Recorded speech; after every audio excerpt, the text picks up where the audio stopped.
grazas por estar hoxe aquí, neste lugar ademais tan maravilloso. Eu creo que vou sacar este tipo de actividades dos teatros, dos auditorios, e vir ao espazo natural, non? Porque non hai mellor monumento que a propia natureza e que todo este patrimonio. Entón, antes de meterme en materia e falar do que a min me falaron, que é do que veño a falar, fixades, veño a falar do que me falaron, non?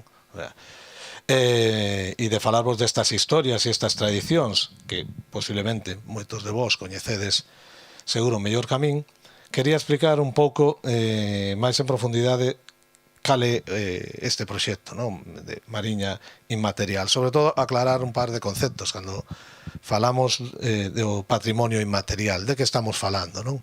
Estamos falando de cousas que, por desgraza, durante moitos décadas non se lle deron valor. O patrimonio, cando falamos de patrimonio, todo o mundo entende o que é o patrimonio, non? Son as cousas que tes, as terras, a casa, eso entende todo o mundo, o patrimonio. O patrimonio material entendemos que son as cousas que temos, que herdamos de antes, pero que son materiales. Esta iglesia é un patrimonio material, histórico, artístico, os dólmenes que temos por aí, patrimonio arqueolóxico, pero logo hai outras cousas que herdamos por nacer como galegos e ser educados na nosa cultura, que é o que dá forma a nosa forma de ver o mundo.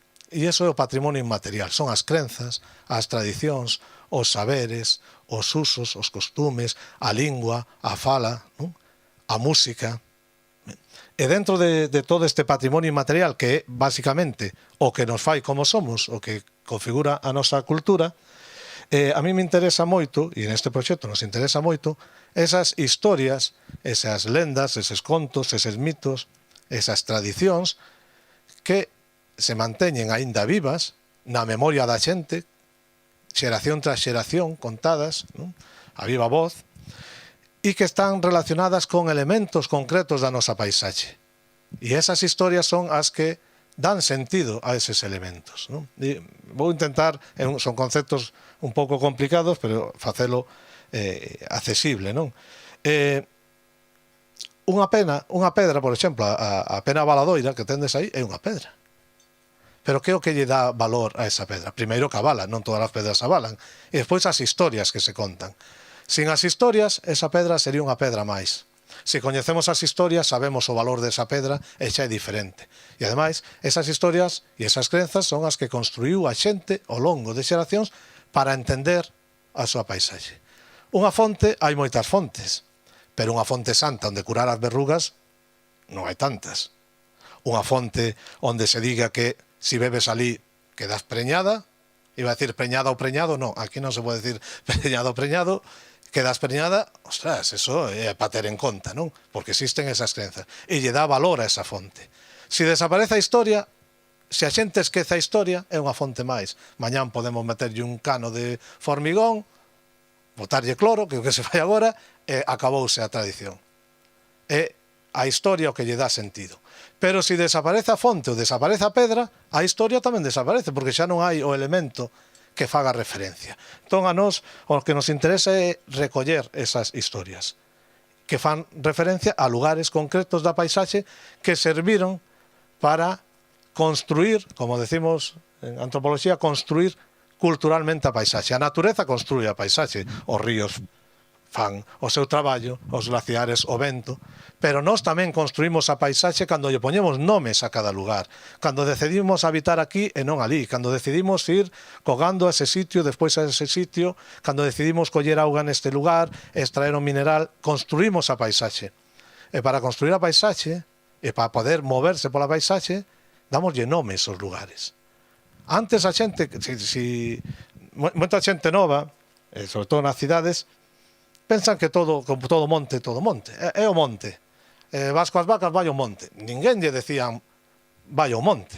Decíanche vai o outeiro bicudo, vai a pena de non sei que, o sea, todo tiña nomes para poder orientarse. Non? E esos nomes puñámoslo moitas veces por algo, pola forma dunha pedra, polo que facía, porque avalaba, porque unha pedra onde aparecía un encanto, porque tiña forma de forno, e se ten forma de forno, a natureza fai fornos, non. Quen fai fornos?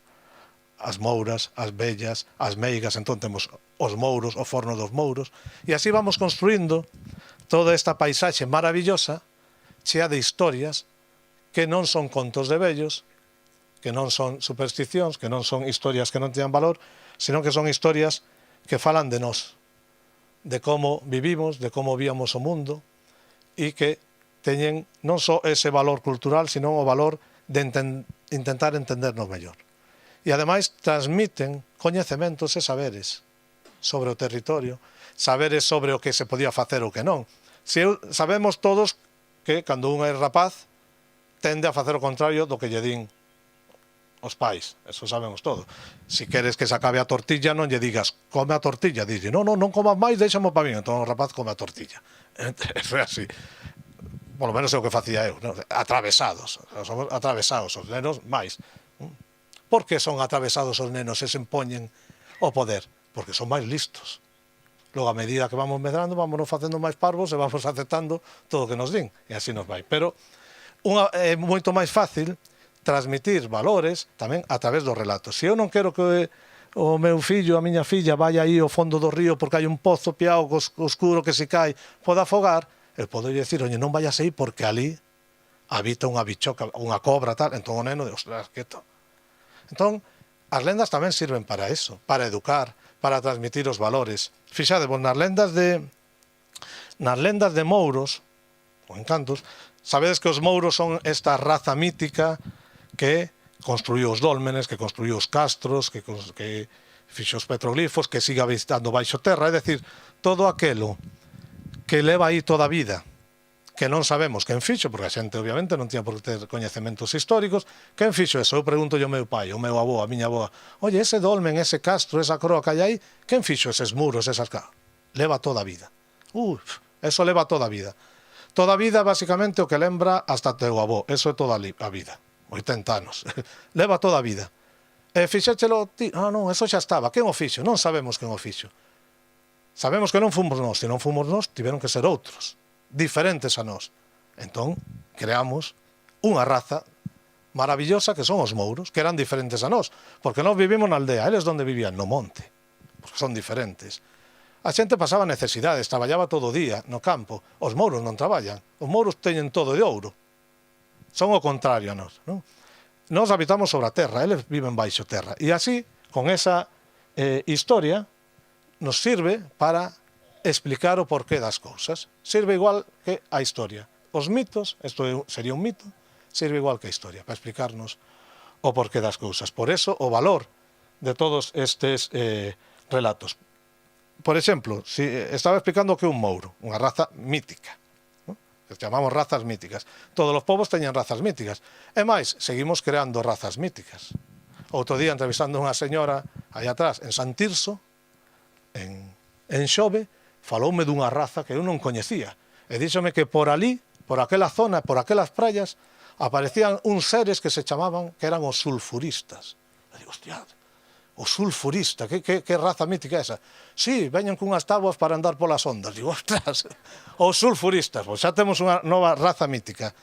Non sei como se dirá o sulfurista, pero, bueno, a muller, bueno, eran os surfistas, pero xa teñen unha categoría de ser mítico. Bueno, pois, cando unha persona fai un pacto cun mouro, atopa un mouro, pois normalmente o mouro, a cambio dun favor, pois lévame este gando a vender a feira, tráeme un porquiño, bueno, o que lle pida, a cambio valle dar un tesouro, ou valle dar ouro, pero sempre que manteñas a túa palabra. Non podes ir contando por aí o acordo que ti tes, non? Cale as consecuencias? Cando un rompe a súa palabra, cando despois fixo un acordo cun mouro e vai contar pois a muller, o seu home, non? Pois mira, pois, temos máis cartos agora porque fixo un pacto cun mouro tal, entón as consecuencias son fatais. Ou aparece o mouro, te quita os ollos, ou te mata. Que nos están contando esas historias? Que cando faz un trato, non podes ir por aí laretando, contando os tratos, non? Cando faz un trato hai que manter a palabra. Se ti lle dixeches, eso pasa moitas veces en lendas de mouras, pois aparece unha moura nun pozo e dixe, mira, esa vaca que levas está preñada, cando a leves a feira, o primeiro becerro que che saia, que sexa macho, tesmo que traer. E ti ao final tes o becerro e di, non lle vou dar este becerro, que mellor voulle dar outro. Daslle outro, ela se entera, as consecuencias son fatais. Incumpliches o trato.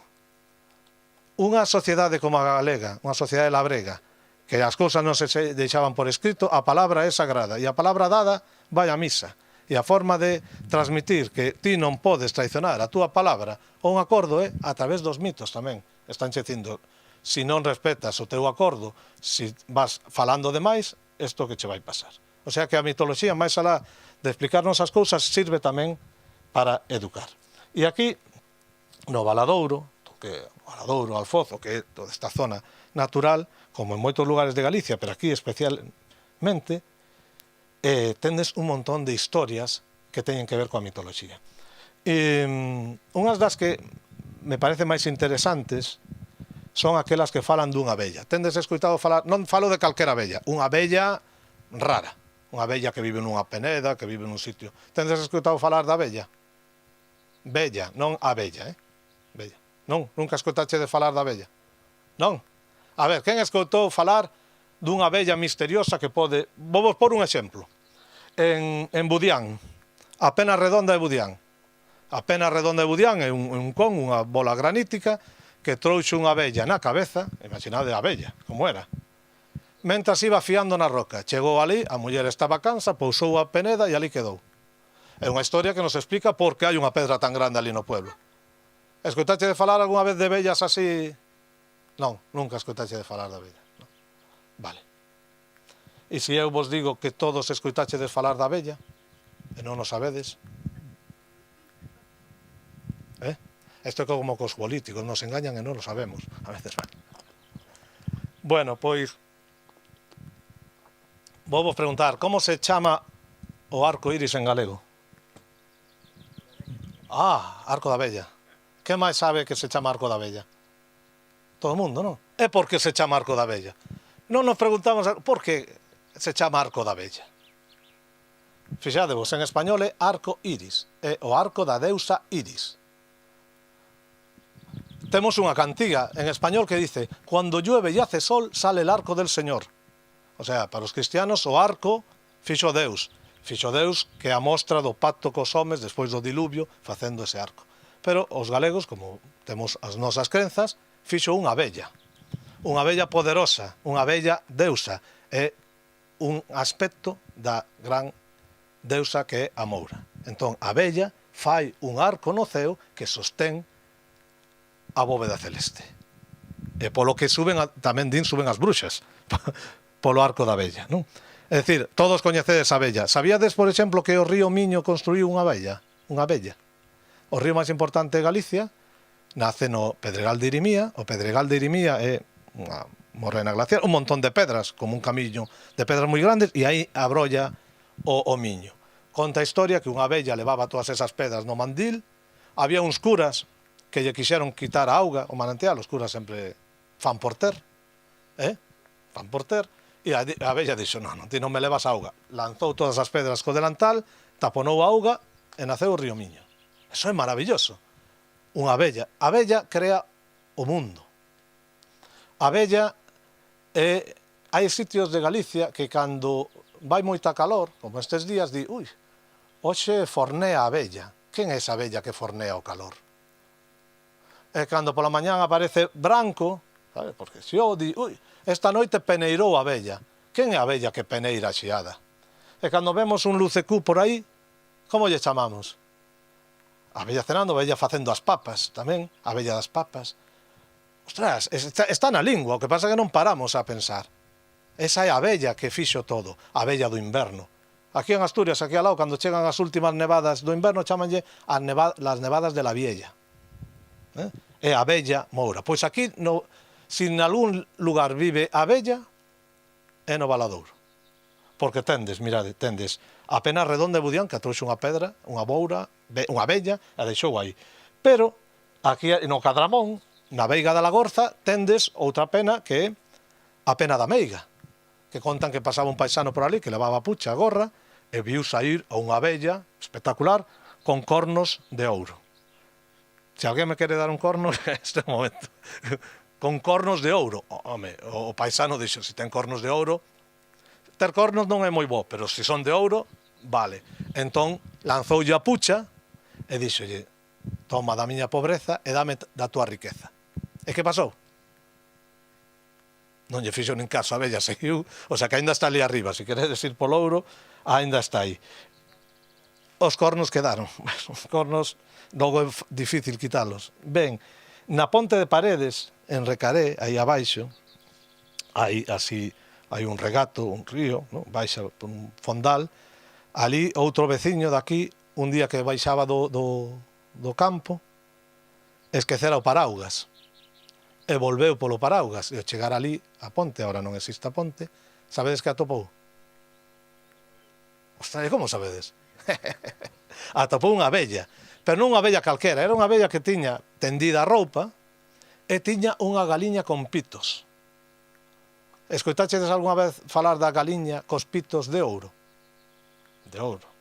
Bueno, pois aí estaba a abella, o sea, está todo cheo de lugares onde aparece a abella, a gran deusa Bella. Pero si a abella non é suficiente, tamén tendes santas moi interesantes, santas que tamén fan grandes proezas. Na fonte da Coruxeiras, contábame, pena non está Xesús Pisón, bueno, sabedes a igrexa da Santa Cruz? Está ali en riba do castro, non? Bueno, pois ali está a Santa Elena, e resulta que todos os días a Santa Elena aparecía na fonte das Coruxeiras que está ali abaixo nunha veiga. Collían a santa e levaban para arriba. E volvía a aparecer no sitio. E así todo o día. Eso é moi habitual. Hai moitos santos que cando os moves do sitio queren volver ao seu lugar porque aí é onde se senten ben. Entón, a base de mover a santa para arriba para baixo, chegaron un día que lle preguntaron a santa, pero vamos a ver, pero por que ves sempre para a fonte? E díxolle Santa Elena, porque ali na iglesia non me afago. O sea, unha santa que non se afacía estar na iglesia, quería estar na fonte. Porque as fontes son a vida, a auga é a vida, sin auga non hai vida, non? E por eso tendes un montón de fontes tamén milagreiras, fontes maravillosas, curativas. En Adelán, xa pasamos ahora para Alfoz, bueno, como vos partiron en dous, como en Alemania, pois aí en Adelán tendes ao lado da igrexa, a igrexa de Santiago, non? De Adelán, ali ao lado hai unha fonte dedicada a San Ramón. Sabedes que San Ramón para que era bo? A ver, como está desde coñecemento? A ver, ahora? As embarazadas. San Ramón, non nato, é abogoso para as mulleres embarazadas. Pois hai unha fonte dedicada a San Ramón, que é boa para quedar preñada, para quedar embarazada. É bo sabelo. Vedes como é importante coñecer o patrimonio inmaterial. Se ti non sabes que esa auga é para quedar preñada, vas a coller un garrafón, non queres ter fillos, e igual volves con trillizos. Entón, eso hai que sabelo, eso hai que sabelo. O sea que aí tendes unha fonte xa curativa moi interesante. En Lagoa, ali onde está a igrexa de San Vicente, tendes outra fonte detrás, que era para as verrugas, as cousas da pel, a xente lavábase, ataba un pano. A última, aí cando estiven onte, xa non hai panos nin nada, pero, porque a xente perdeuse esa tradición, pero en moitos outros lugares de Galicia síguese facendo. Se ides a Barreiros, aí ao San Estevo, tendes a fonte da Santa Rosa chea de panos, en moitos sitios. Eu son de Pontevedra, ali vamos a San Benito de Lérez, a polo aceite, para curar as verrugas. Entón, tendes aí unha maravillosa fonte para curar, según a crenza, as verrugas. Que é importante coñecelo. E por que é importante coñecelo? Mais alá do valor que teña, por as historias, por as tradicións, porque temos unha sorte en Galicia, temos un santoral policlínico. Eso quere decir que temos santos para calquera enfermedade. E como vamos a un ritmo acelerado de desmantelación da seguridade social, cando desmantelen os ambulatorios, vai nos quedar o santoral policlínico, un pa cabeza, o traumatólogo, non sei que, entón, polo menos, tenemos un plan B. Vale, hai que ter fe, pero creo que é máis fácil ter fe que conseguir cita na seguridade social, entón, podemos intentalo. Así que tendes tamén fontes maravillosas. Citei a fonte de San Ramón de Adelán. Pois na iglesia de Santiago de Adelán aconteceu unha cousa maravillosa que me contaron outro día.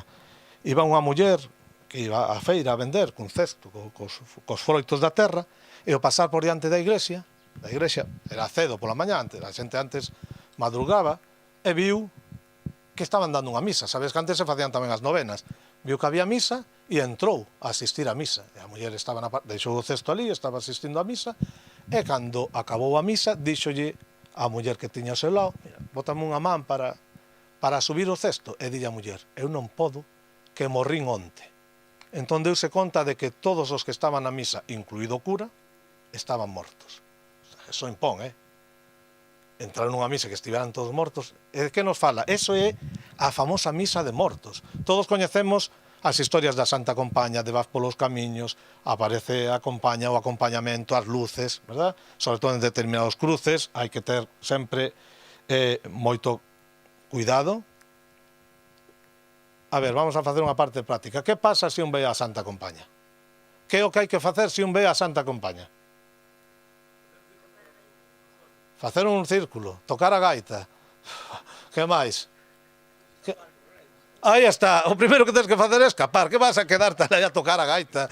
Escapas.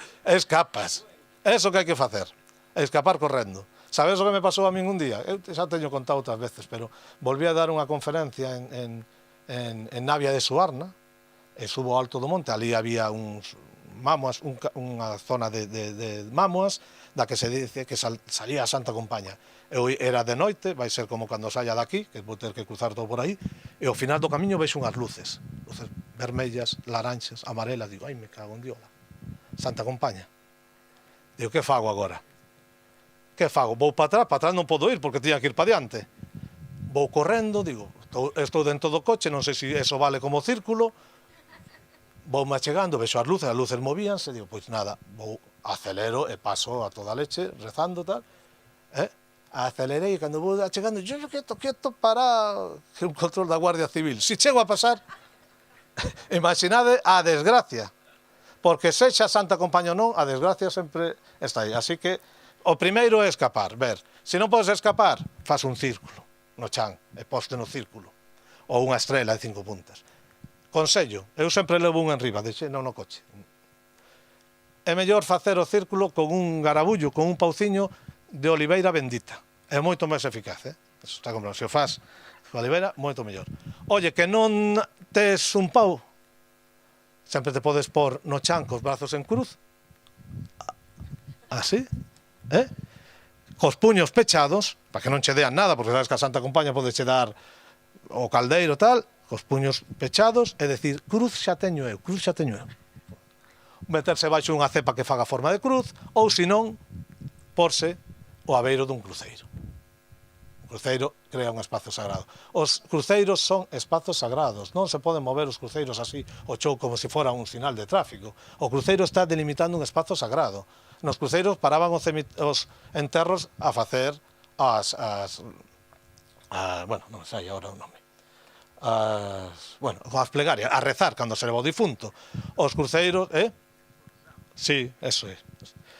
Os cruceiros son lugares onde se facían ritos curativos, porque emanan unha sacralidade. Ritos contra o mal de ollo, contra o meigallo, ali se facían. E tamén era o lugar onde se enterraban os meniños que morrían sin bautizar cando non nos deixaban enterrar nas iglesias. Así que moitos cruceiros, e aquí hainos, son lugares onde se enterraba. E outros cruceiros están recordando accidentes, xente que morreu, unha desgracia, un asesinato, que lle caeu un rayo, non? Hai un moi interesante, que é, bueno, que temos dous amigos que o teñen ben coñecido, que está ao lado de casa. O Cristo da Estibada. Non sei se contalo eu ou contadelo vos. Teño que contalo eu. Bueno, o Cristo da Estibada é un Cristo feito dunha peza de pedra, e levaba un paisano no carro. Viña co Cristo, e ao chegar ali o cruce de camiños, o home fixo soberbia, iba montado en riba do Cristo, e dixo que algo así como: Deus pode moito, pero eu podo máis, que vou en riba del. Emborcoulle o carro, caiu a cruz en riba e matouno. E ali se puxo a cruz. O sea que, cuidadito con con estas cousas, non? Entón, todo, que nos está dicindo esta historia? Está falando dentro do que eran os valores éticos e morais dunha sociedade que, oye, que tampouco se pode ir por aí blasfemando, que hai que ter respeto, o sea, estas historias servían, como os digo, para educar. E nos cruces de camiño era un dos lugares tamén donde se vían luces, se vía a Santa Compaña. Aquí faláronme, non sei se vostedes coñecen, faláronme outro día da zarrulada. Teñen escoitado falar da zarrulada? Sí? E que era a zarrulada? Non sabe. Ai, ven aí a zarrulada. E daba medo. E daba medo. A zarrulada era un can con cadelos, era unha presencias do máis alá. Noutros sitios, aquí tamén, no Valadouro, teñen chamado a pastoriña, vale? A pastoriña, aí en Alfoz chamanlle a zarrulada, na miña zona chamanlle a raposa do morrazo. O caso é que aparecen estes seres moitas veces nos cruces de camiño que a xente identifica con cans. Aí, aquí na Mariña, outro día tamén contaban de un cruceiro onde hai enterrados meniños e que se fixo porque morreu unha persona, aparece un can negro, misterioso tamén. Outras persoas din que é un can que ten unha Z dibuixada, porque debía ser prorruso. No batallón Wagner, entón, levaba a Z pintada. Non sei, pero a xente conta eso, levaba unha Z pintada. Ben.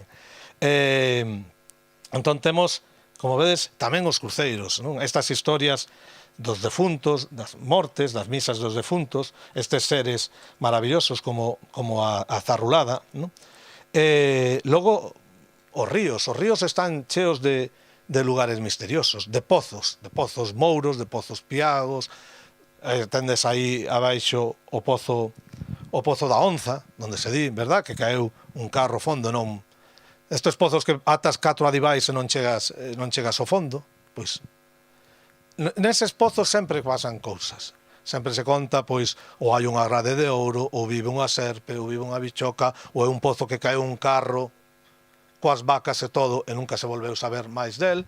Mira que ten que haber carros aí nos ríos, porque hai un montón de pozos, e outro día contábanme un montón de lugares de pozos mouros aquí. Incluso se di que ese pozo é un ollo marino, o sea, que a auga viña dende o mar, que se vía o mar, non? Entón tamén creamos estas historias maravillosas sobre os pozos, non? Falaba antes da galiña aos pitos de ouro, non? A galiña aos pitos de ouro tamén é unha historia moi interesante, se repite en moitos lugares de Galicia, vinculado aos castros, e esa galiña, ese encanto, que se un é capaz de collelo, claro, imaginades unha galiña con 7 pitiños de ouro, eso é un negocio, porque que fan as galiñas? Non, cantan. No, poñen ovos. Entendo eu que se a galiña é de ouro e os pitos son de ouro, os ovos serán de ouro, non? Entón, eso sería un negocio, pero non coñecín por agora ninguén que fora quen de cazar a galiña dos pitos de ouro. Escapa pa un lado pa outro, pero bueno, non deixa de ser tamén esa esperanza de un pouco sair da pobreza, porque a xente sabe que, claro, que traballando é moi difícil. A única solución era atopar unha galiña dos pitos de ouro ou facer un pacto cos mouros. Mira, o país está cheo de casas, eu coñezo moitas casas que contan os veciños que fulanito tal fixo a casa cun tesouro dos mouros que atopou escondido. Entón, cando alguén se facía rico, de repente, e progresaba, e facía unha casa máis grande ou compraba terras, é porque tiña un trato cos mouros ou conseguira ouro dos mouros. Na miña terra, nas Rías Baixas, ahora dice que anda na fariña, que é outra forma de mito. Non todo o mundo, pero antes era cos mouros, ahora andan na fariña. E por que digo isto? Porque o Valadouro é a terra do ouro, non? Eso din, eu ainda non atopei. Bueno, si atopei aquí unha cousa, non sei se lle caería, onde está a camba? Un botón de ouro de correos. Eu quero pensar que de ouro, o sea que algo de ouro haberá. Pero contábame unha señora do Valadouro, que era o Val do Ouro, que había pepitas de ouro nos ríos, que había moito ouro, os mouros tamén tiñan moito ouro, pero que o levaron todo. Porque se agora non aparece, alguén o levou. E para onde o levaron? Pa Rusia. Estaralo? Bueno, a señora decíame que había moito ouro, pero que o levaron para Cuba antes de Fidel Castro.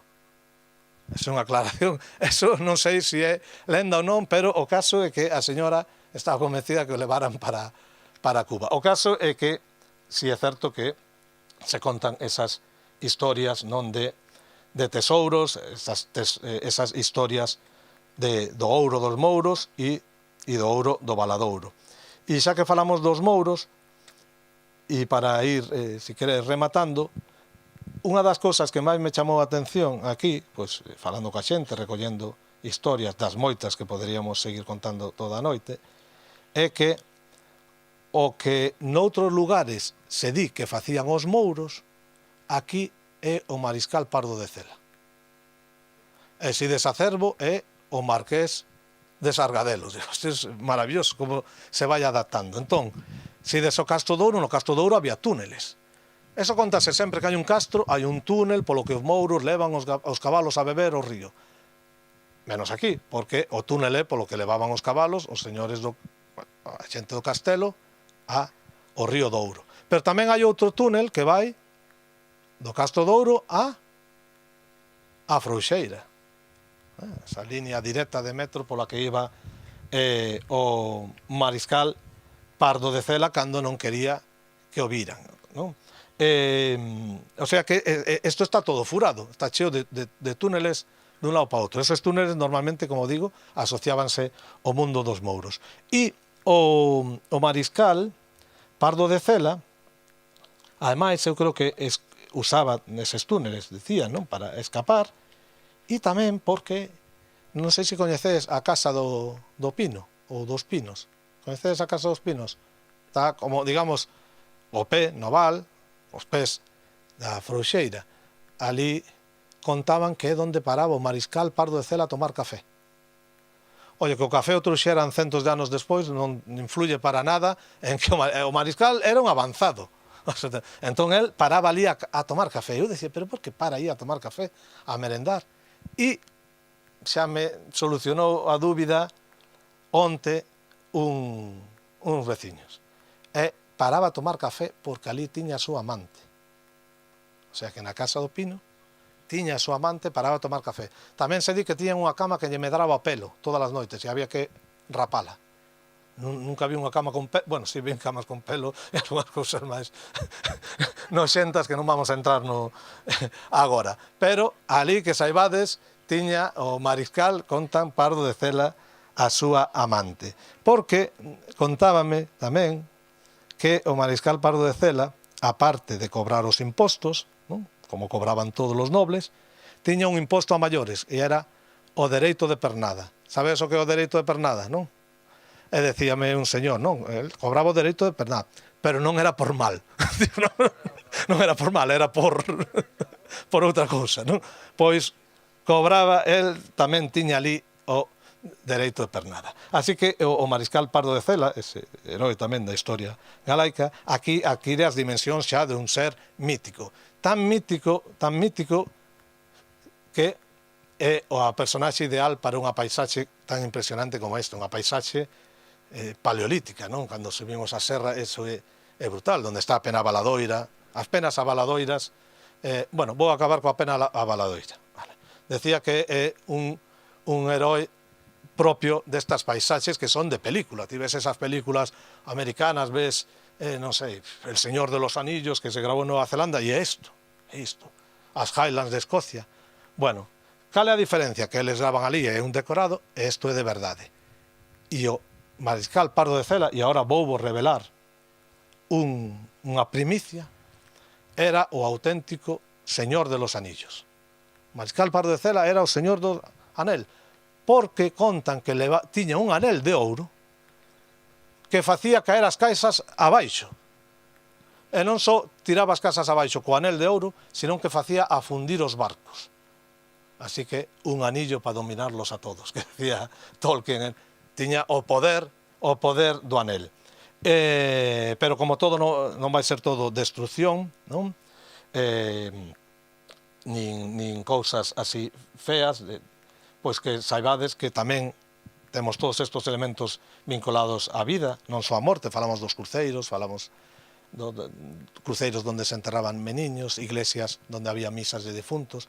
Tamén contaron que a Santa Inquisición tamén andivo por aquí facendo as súas, e cando unha rapaza quedaba embarazada solteira viña a Santa Inquisición e levaba presa e facía a tortura da gota. Imaginade que se pensa, non? Pero a parte destes lugares vinculados ao alén, o máis alá, temos elementos vinculados coa vida, como as fontes, e entre elas a pena de avalar que tendes aí arriba, por eso estamos aquí, e que logo Margarida fará un tema inspirado nestas pedras asociadas a cultos, o que chamamos litolatrías, lito de pedra, e latría de culto. E sabes que as pedras avaladoiras, pedras quileiras, chamanlle os canteiros, normalmente se asocian a ritos de fertilidade. O sea, facer, non? O que hai que facer para quedar embarazado en riba da pedra facilitaba. A pedra é o inmutable, o que perdura toda a vida. Hai moitas crenzas tamén na cultura galega que as ánimas quedan nas pedras, non? E dan a vida. Entón, as pedras que abanean eran pedras que se utilizaban para a fertilidade. O mesmo na pedra de avalar, hoxe en día a xente, bueno, agora xa non avala, que rompeu na o mar, pero tamén era unha pedra para a fertilidade. As pedras que avalan ou as pedras escorregadoiras, aparte de usalas como tobagán, tamén servían para a fertilidade. E tamén para os xuizos, según a adiviñación, según avalaba ou non, a resposta era favorable ou negativa. Pois, por exemplo, vai me tocar a lotería? Pois, se avala é que sí, se non avala é que non, por decir algo, non? Bueno, mellor vamos decir ao revés, porque que non avale porque é máis difícil, non? Entón, había estas historias e estas pedras da fertilidade, que hai moitas no país. Vos tendes unha maravillosa que é esa pedra de avalar, que aparte na parte de arriba, non? Esa pedra avaladoria ten como uns furados, como unha cama. Home, non sei se é moi cómodo para facer ali o que hai que facer, igual levando unha alpaca de palla, pero ese movimento, ese tiqui-tiqui así, tipo bachata, pois é o que facilita precisamente a remeda o movimento. Quizáis destas tradicións vinculadas á pedra, ou quizáis da pedra avaladoira ou xistal, veña esa expresión de pasar pola pedra. Igual para cando alguén... Non é unha ocurrencia, pode ser que veña porque hai moitas pedras no país, menires, pedrafitas, nas que as mulleres iban a frotar a barriga, que se identifican coas pedras da fertilidade, a parte das ondas. Entón, bueno, eu remato este breve percorrido por algunhas destas auténticas xeografías míticas e historias de Alfoz e do Valadouro, e nada, espero que fose do vosso interés, que axude a darlle máis valor a estas historias que se contaron sempre cando non existía a televisión. Sabedes que a televisión é unha burda imitación dunha lareira, o sea, non lle chega ao nivel, non? De sentarse ao carón do lume e contar historias como se facía antes. E agora, bueno, perdeuse, a xente nova non lle interesa moito, a xente maior xa non conta estas historias porque pensan que non teñen valor, e teñen gran valor, non? E este tipo de actividades pues, axudan un pouco a recuperar esa cadea que se rompeu, que veña xente nova, dice, oye, pois mira, estas historias, isto que contaron, pois eu tamén o sabía, voulle contar a xente nova, para que eles podan contar. Ahora hai outros medios, podemos gravalo, podemos facer películas, libros, non? Pero o poder da oralidade, de contar as cousas de viva voz, non hai nada que o supere. E sabes que é o máis triste? Que non lle damos valor a isto, e logo temos a xente entusiasmada, como papollas, vendo series de televisión en Netflix que están contando estas historias igual, pero inventadas de outros países, cando nós témolo aquí de serie de verdade, non? Entón, se fascinan, as bruxas, os lobisomes, pero se iso tes aquí ao lado, se aí ao lado está o forno das meigas, e valoramos máis a veces o de fora que o que temos aquí. Entón, esperemos que con estas actividades pois sirvan para recuperar, para volver a contar historias, e para dignificar o que é a nosa cultura e, en definitiva, a nosa forma de estar no mundo, que, como digo, sempre non é nin mellor que peor que ninguna outra, é a nosa. E hasta aquí chegamos, porque xa me está empezando a entrar así un pouco de pelete por detrás, pero bueno, no, aguantou o tempo, a verdade que bastante ben, non? Tendes frío? Non? Estás ben? Non tendes casa? Os mosquitos? Home, que vamos a ver. Vamos a ver. Vimos a sentar nas alpacas, entón... Seguro que chegaron aquí e dixeron, ai, me cago en diola, eu viña a unha actividade e resulta que me traen a sacar o estrume. Pues non, bueno, pero queda bonito, bucólico e pastoril. Son pioneiros, Escoiten o que digo. De aquí a 2 meses van a ver a venta en Ikea, seguro, as alpacas para sentarse no salón, xa verá, para acompañar a mesa de palés, que é o último en modernidade. Bueno, moitas grazas, espero que disfrutaran e a ver se nos vemos de hoxe nun ano ou hasta a próxima, se non é antes. Vale, grazas.